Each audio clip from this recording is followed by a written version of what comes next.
நீங்க பாவமற்ற வாழ்க்கையை வாழணும். நிறைவை கெடுக்கிற விஷயம் என்ன தெரியுமா?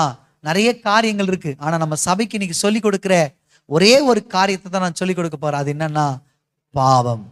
எல்லாம் சொல்லுங்க, பாவம்.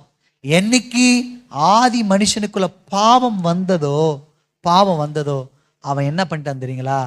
நிறைவுள்ளவனாய் இருந்த அவன் குறைவுள்ளவனா மாறி போனான். அவனை கர்த்தர் படைக்கும் பொழுது எப்படிங்க படைச்சாரு? சத்தமா சொல்லுங்க. அவன் வாழ்க்கை ரொம்ப ரொம்ப ரொம்ப பியூட்டிஃபுல்லான வாழ்க்கை. அவனை படைக்கும் பொழுது மரணம் இல்லைங்க, அவன் நித்திய ஜீவனோடு. இன்னைக்கு பாருங்க, நித்திய ஜீவனுக்காக நம்ம எவ்வளோ போராடுறோம், எவ்வளோ இந்த உலகத்தோடு சண்டை போடுறோம், எவ்வளோ பாவத்தை எதிர்த்து நிற்கிறோம்.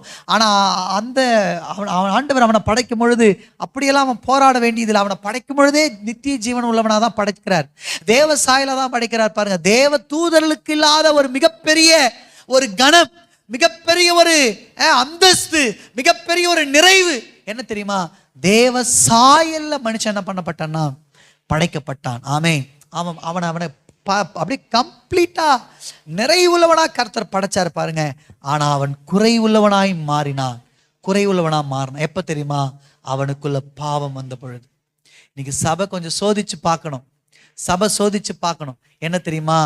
நமக்குள்ள பாவம் இருக்கான்னு. என்னை கவனிங்க, 2 விதமான பாவங்களை குறித்து நான் இன்றைக்கு பேசுவேன். என்னன்னா கொஞ்சம் சுருக்கமாக தான் சொல்லுவேன். என்னை கவனிங்க. முதல் பாவம் தனிப்பட்ட வாழ்க்கையில் இருக்கிற பாவம். எல்லாம் சொல்லுங்க. இந்த பாவம் என்ன பண்ணுதுன்னா நம்முடைய நிறைவை எல்லாத்தையும் குறைவா மாத்தி விட்டுடுது. என்னங்க? நிறைவெல்லாம் குறைவா மாத்துது. நீங்க லூக்கா 9:25 எடுக்க வேண்டாம், நானே வாசிடுறேன். லூக்கா 9:25 பாருங்க, நான் உங்களுக்காக வாசிக்கிறேன். மனுஷன் உலகம் முழுவதையும் ஆதாயப்படுத்தி கொண்டாலும் தன் ஜீவனை நஷ்டப்படுத்தினால் அவனுக்கு லாபம் என்ன? இந்த வசனத்தை எல்லாரும் சொல்லுங்க. உங்க இருதயத்துல எல்லாம் கை வைங்க. எல்லாரும். சபை சோதிக்கணும். ஒவ்வொரு தனி நபரும் சோதிச்சு பார்க்கணும். ஊழியக்காரன்ல இருந்து கடைசி சபையில் இருக்கிற விசுவாசி வரைக்கும் சோதிச்சு பார்க்கணும். கை வச்சு சொல்லுங்க. மனிதன் உலகம் முழுவதையும் ஆதாயப்படுத்தி கொண்டாலும் தன் ஆத்துமாவை நஷ்டப்படுத்தினால், தன் ஜீவனை நஷ்டப்படுத்தினால் அவனுக்கு லாபம் என்ன? ஆமென். உங்களை சோதித்து பார்க்க வேண்டிய சூழ்நிலைக்குள்ள ஆண்டவர் உங்களை கொண்டு வந்திருக்கிறார். என்னை கவனிங்க அருமையானவர்களே. வெறும் ஜெப குறைவும் வெறும் வேத வாசிப்பு குறைவும் மட்டும் பாவம் அல்ல. நல்லா ஒன்று புரிந்து கொள்ளுங்க.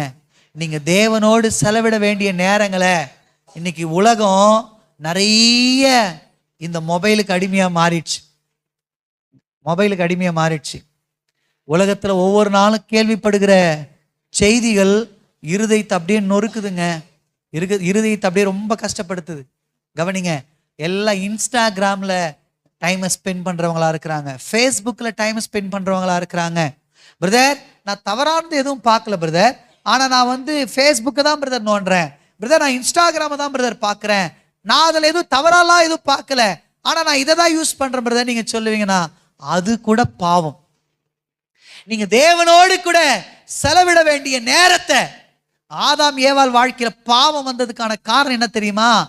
அவங்க படைக்கப்பட்ட நாள் முதற்கொண்டு அவங்க நேரத்தை எல்லாம் கர்த்தரோடு செலவு பண்ணாங்க. ஆனா முதல் முறை சர்பத்தோடு டைம் ஸ்பெண்ட் பண்றாங்க. பாவம் உள்ள வந்துடுச்சு.